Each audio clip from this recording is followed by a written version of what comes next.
देखिए, पहले तो जो अपने शब्द मेरे मुंह में डालना चाहते हैं कि भाई असामाजिकता तो घुस गए, तो आप इन शब्दों को ठीक करिए। संसद के अंदर कोई नहीं घुसा, संसद के अंदर ये लोग घुसाए गए हैं।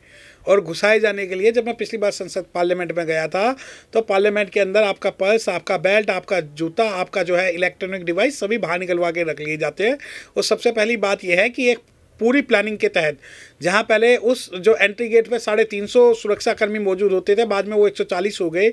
और जहां जब आपको ये बात थी कि संसद की एक बरसी है जिस पे हमला हुआ था, उसी बरसी पे कुछ हो सकता है, उसके बावजूद भी ये 6 लोग जो है अंदर घुस गए। शुक्र है इन लोगों में कोई भी मुस्लिम नहीं था। अगर कोई मुस्लिम होता तो ये पूरे भारत के मुस्लिमों को आतंकवादी और उग्रवादी घोषित कर देते। अब इसके अंदर कॉन्स्पिरेसी ये देखिए कि जो न्यूज़ चैनल हैं, जो मीडिया वाले हैं, वो सभी के सभी ये दिखा रहे हैं कि उसके अंदर एक दलित भी शामिल था। अरे वो दलित नहीं था, वो हरिजन था, इन्हीं लोगों का गुलाम था। और कोई भी शेड्यूल कास्ट बाबा साहब डॉक्टर भीमराव अम्बेडकर साहब को मानने वाला ऐसी हरकतें नहीं कर सकता, क्योंकि वो संविधान में विश्वास रखता है। परंतु पूरी मीडिया, जो भांड मीडिया, जिस मीडिया को इस बात का श्रेय देना चाहिए कि उन्होंने ऐसे इन लोगों को, इन जैसे लोगों को प्रमोट किया है, वो लोग ये दिखा रहे हैं कि उसके अंदर एक जो है वो हरिजन भी मौजूद था, जबकि ये बिल्कुल गलत है।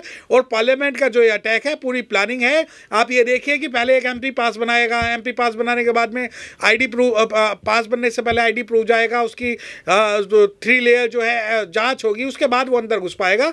तो अगर आपको लगता है कि वो अंदर गए और कूद गए, बहुत छोटी बात है, तो नहीं, इसके अंदर इंटरनल इनके कुछ लोग थे जिन्हें पता था कि हम ऐसा करा सकते हैं। देखिए, देश मजबूत हाथों में है, तो देश के अंदर जो है रोज जो है हाथरस जैसी घटनाएं क्यों हो रही हैं? देश के अंदर नासिर जुनैद जैसी घटनाएं क्यों हो रही हैं? देश के अंदर रोज शेड्यूल कास्ट की महिलाओं के साथ, लड़कियों के साथ बलात्कार हो रहे हैं। शेड्यूल कास्ट को, इंदर मेघवाल को, जितेंद्र मेघवाल को मूछ के नाम पे मारा जा रहा है, पानी के नाम पे मारा जा रहा है, जानवरों के नाम पे मारा जा रहा है, भूख के नाम पे मारा जा रहा है, अच्छे कपड़े पहनने के नाम पे मारा जा रहा है, इंस्टीट्यूशनल मर्डर किए जा रहे हैं, रिजर्वेशन के नाम पे मारा जा रहा है। और आपको ऐसा लगता है कि जो देश है वो सुरक्षित हाथों में? अगर आपको लगता है कि देश के अनुसूचित जाति, जनजाति, मुस्लिम और माइनॉरिटीज जो है इस देश के लोग नहीं है, और जो कुछ लोगों को ही सुरक्षा, हाँ बिल्कुल सुरक्षित हाथों में है, क्योंकि अगर नीरव मोदी, विजय माल्या पैसे लेके भागेंगे तो उन पर कोई भी हाथ नहीं डालेगा।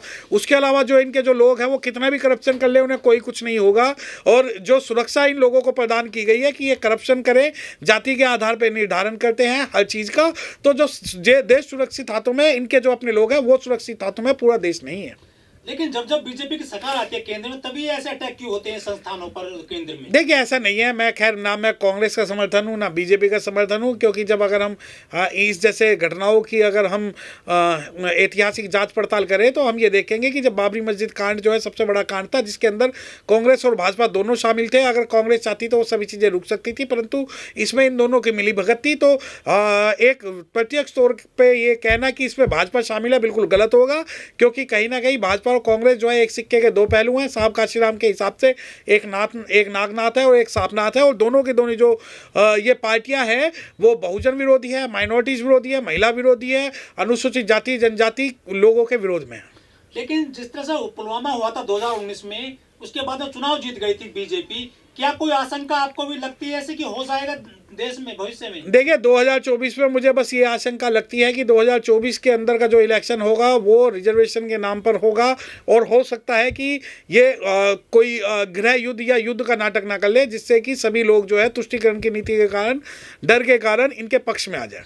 ये जो यूएपीए लगाया गया है आरोपियों पर, ये जायज है क्या इसमें? देखिए, मुझे नहीं पता कि मैं अभी लीगल उसके नहीं जाऊंगा, क्योंकि इन्वेस्टिगेशन पेंडिंग है। परंतु ऐसे लोगों को, जो इन्होंने, ये पार्लियामेंट पे हमला नहीं है, दुनिया की सबसे बड़ी लोकतंत्र पे हमला है। इसके अंदर मैं सिर्फ और सिर्फ SC ST OBC के सांसदों की बात नहीं करूंगा। जितने भी पार्लियामेंट के सांसद बैठे हुए हैं वो सभी लोग हमारे हैं, हमारे रिप्रेजेंटेटिव हैं। और पार्लियामेंट पे हमला मतलब संविधान पे हमला, संविधान पे हमला मतलब लोकतंत्र पे हमला, लोकतंत्र। और दुनिया के जब बात होगी, there will be option between the nation and my caste, I will choose nation. Baba Sahab ने कहा था कि मैं इंडियन फर्स्ट और इंडियन लास्टली, तो मैं हमेशा भारत के साथ खड़ा था, खड़ा हूँ और खड़ा रहूँगा। उन पे UAPA भी लगे, और उन पे जितने भी, चाहे मकोका हो या जितने भी हो, और इसके अंदर जिस सांसदों ने पास इसमें जारी किए हैं, या इसके अंदर जो भी लोग शामिल हैं, irrespective of their caste and religion, they should be punished. सब ये पढ़े लिखे हैं और बेरोजगार हैं, मोदी जी ने वादा किया था 2014 में कि हर साल 2 करोड़ लोगों को रोजगार देंगे। इन्होंने वहां नारे लगाए कि तानाशाही नहीं चलेगी। क्या देश का युवा नाराज है देश में? देखिए, ये जो है, मुझे नहीं पता कि ये लोग किस संगठन से ताल्लुक लगते हैं या नहीं, परंतु कहीं ना कहीं मुझे पता है कि ये एक साजिश है। साजिश इन्हीं के लोगों की साजिश है, ताकि इन्हें लगे कि जो है आज जो यूथ है वो इनके समर्थन में नहीं है। परंतु ये इस प्रकार का डर का माहौल पैदा करके, जो मैं बिल्कुल इस बात का समर्थन नहीं करता। जो पार्लियामेंट में हुआ वो गलत हुआ, जिन लोगों ने किया वो गलत किया, उन्हें जो है जो है सजा मिलनी चाहिए, कड़ी से कड़ी। आप, मैंने बताया ना कि SC ST माइनॉरिटीज़ का कोई भी आदमी कहीं भी सुरक्षित नहीं है। घर में घुस के जो है हाथरस जैसे आप ये देखिए, जहाँ हाथरस की जो विक्टिम है उसे सरेआम जो है सरकार के सामने जो है जला दिया गया था। और दुनिया भर के, चाहे बथानी टोला हो, चाहे फूलपुर बातें हो, आप ये देखिए कि जी कृष्णैया के जो हत्यारे थे उसको छोड़कर जो है सरकार ने जश्न मनाया था। तो जाति के आधार पर अगर कोई व्यक्ति किसी का समर्थन करता है तो वो कहीं ना कहीं स्टेट स्पॉन्सर टेररिज्म है। क्या कुछ इसका इम्पैक्ट पड़ेगा 24 में इसका? नहीं, देखिए, मैं इसका नहीं मानता, क्योंकि ये बहुत बड़ी प्लानिंग में, और वो प्लानिंग जो है बड़ी जल्दी इलेक्शन से पहले हमारे और आपके सामने आ जाएगी। क्योंकि इनके लिए जो है ये छोटी बातें हैं, इस प्रकार की घटनाएं होना या करवाना, परंतु कुछ बहुत बड़ा ये करेंगे इलेक्शन से पहले। नहीं, देखिए, मैं आपकी बात से सहमत नहीं हूँ कि ये लोग जो आरक्षण के पीछे अपर कास्ट पड़े हुए हैं। देखिए, आरक्षण खत्म होना चाहिए, मैं भी इस बात के समर्थन में हूँ। आरक्षण का जो प्रारूप है वो बिल्कुल ख़त्म होना चाहिए, क्योंकि आरक्षण का प्रारूप जो हज़ारों साल से मंदिर में बैठे हुए हैं, जाति और धर्म के आधार का जो अप्रत्यक्ष रूप से आरक्षण लेने हैं, वो ख़त्म होना चाहिए। जिसके जो पॉलिटिकल आरक्षण है, जिसके अंदर एक ही परिवार कई सालों तक चला आ रहा है, वो ख़त्म होना चाहिए। जो आरक्षण ये अपने बच्चों को पीढ़ी दर पीढ़ी देते आ रहे हैं, इंग्लिश मीडियम में अपने बच्चों को पढ़ा रहे हैं, वो आरक्षण ख़त्म होना चाहिए। जिसका बच्चा एक बार इंग्लिश मीडियम में पढ़ ले, वो दोबारा नहीं पढ़ना चाहिए। जो एक गाड़ी ले ले, उसे दोबारा दूसरी गाड़ी नहीं मिलनी चाहिए। जिसके पास एक कोठी है, उसे दूसरी कोठी नहीं मिलनी चाहिए। तो आरक्षण का जो रूप है, जिसके पास एक बार चीज़ आ गई वो दोबारा नहीं आना चाहिए, ये प्रत्यक्ष रूप से आरक्षण है।